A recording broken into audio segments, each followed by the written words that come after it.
Morning guys, কি খবৰ আপোনালোকৰ?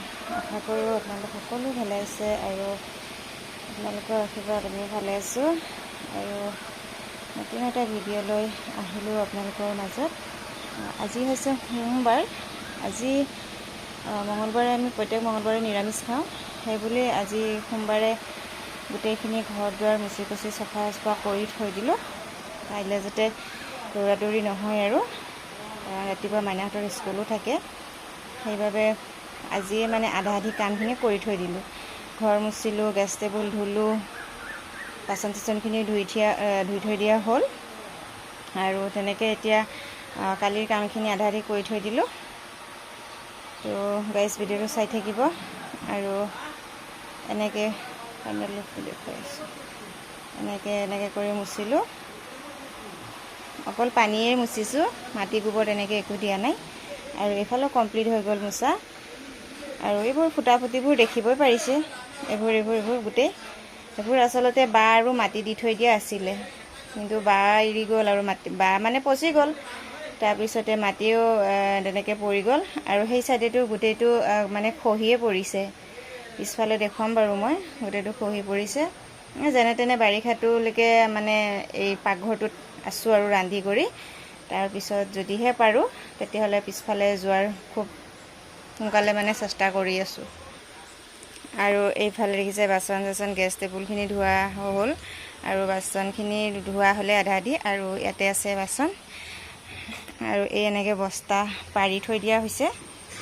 এইবোৰ মানে খুব জোৰেকৈ পানী আহিলে এইবোৰ একদম পানী এই কিনাৰে কিনাৰে মানে গোটেইটো মাৰি লৈ যায়। ইয়াতো দুখন বস্তা পাৰা আছিলে, বস্তাকেইখন উঠাই দিছোঁ। আৰু এইবোৰ আপোনালোকে হয়তো ভাবিব পাৰে দেই, যে ইমান পানী চানীয়ে ওচৰতে এইটো চোতালতে পানী চানী পেলাই মানে গোটেই লেতেৰা কৰি থৈ দিয়ে, এনেকৈ ভাবিব পাৰে। আচলতে মানে কি, বৰষুণ এইকেইদিন লাগাতাৰ বৰষুণ দি আছে, সেইটো কাৰণে জেগাডোখৰ খুব লেতেৰা হৈ গৈছে। আৰু ৰ'দ দিলেতো এইখিনি পানী নাথাকে, একদম পানীখিনি শুকাই যায়। আৰু বৰষুণ দিলেতো আৰু গমেই পায় ন, বৰষুণ দিলে চবফালে লেতেৰা হৈ থাকে।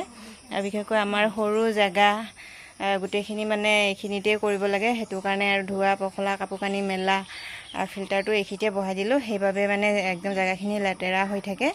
তো সেইটো আৰু বেলেগকৈ ঘিন চিন নকৰিব আৰু দেই আপোনালোকে। আৰু এইখিনি হৈছে পিছ চাইডখিনি। ইয়াতে বাঁহৰ বেৰা দিয়া আছিলে। তো বাঁহৰ বেৰা আৰু কিমানো দিন থাকে, এনেকৈ বৰষুণ পাই পচি সেইদিনাখন নিজে মুচি দিম। যিমান দিন থাকে থাকিব আৰু সপ্তাহত 2-3 দিনকৈ মুচিলে আৰু থাকিবই। তো এনেকৈ আমাৰ গোটেই ঘৰ বাৰীৰ মানে অৱস্থা নোহোৱা হৈ আছে।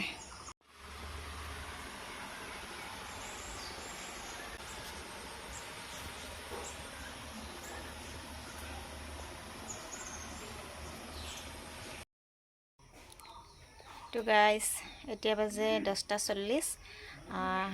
গেছ টেবুলখিনি যে ধুই দিছিলোঁ, সেইখিনি বস্তু এতিয়া লাহে লাহেকৈ সোমোৱাওঁ। আৰু ঘৰটো শুকাইছে, তো এতিয়া এনেকৈ লাহে লাহেকৈ সোমাই লৈ ৰন্ধাৰ ব্যৱস্থা কৰোঁ। চব্জি বজাৰ কৰাই হোৱা নাই, এনে ঘৰতে যিকেইটা আছে আৰু যি চব্জি আছে সেইখিনিকে বনাম। তো ভিডিঅ'টো চাই থাকিব। বস্তুখিনি এতিয়া লাহে লাহেকৈ সোমাওঁ।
তো এনেকৈ বহাই দিলোঁ গেছৰ টেবুলটো আৰু ইয়াৰ চুইচটো খুলি থৈ দিয়া হৈছে আৰু ইয়াৰ এইটো বস্তুটো যিটো বস্তু থাকে এই বস্তুটো খুলি থৈ দিছোঁ চৌকাৰ কি জানো কয় এইটো নামটো ভালকৈ নাজানো এনেকৈ খুলি থৈ দিছোঁ আৰু এনেকৈ বস্তুখিনি এনেকৈ উঠাই থলোঁ বিশেষকৈ পাকঘৰত আমাৰ ইমানো বস্তু নাই চাব পাৰিছে ভগা চিগা পাকঘৰ ন এনেকৈ থলোঁ বস্তুখিনি গোটেইখিনি তাত আছে তামোল কেইটামান আৰু এনেকৈ থৈ দিলোঁ আৰু লগতে যেহেতু কাইলৈ নিৰামিষ সেইকাৰণে অলপ যোৱাকালি মানে মাংস বনাইছিলোঁ তাৰে মাংস আৰু ভাত অকণমান ছাইডত থৈ দিছোঁ আজি আৰু ইয়াত ভাবিছোঁ মাংস চাংস একো নুঠাওঁ নিৰামিষে কৰিম তাৰপৰা ইফালে হ'ল এয়া নেমু জলকীয়া চেনি চাহপাত হালধি আৰু খালী বটল আৰু ইফালে টেমাটো থৈ দিছোঁ তাৰপিছত এনেকৈ আৰু এইখিনিও আছে সোমাবলৈ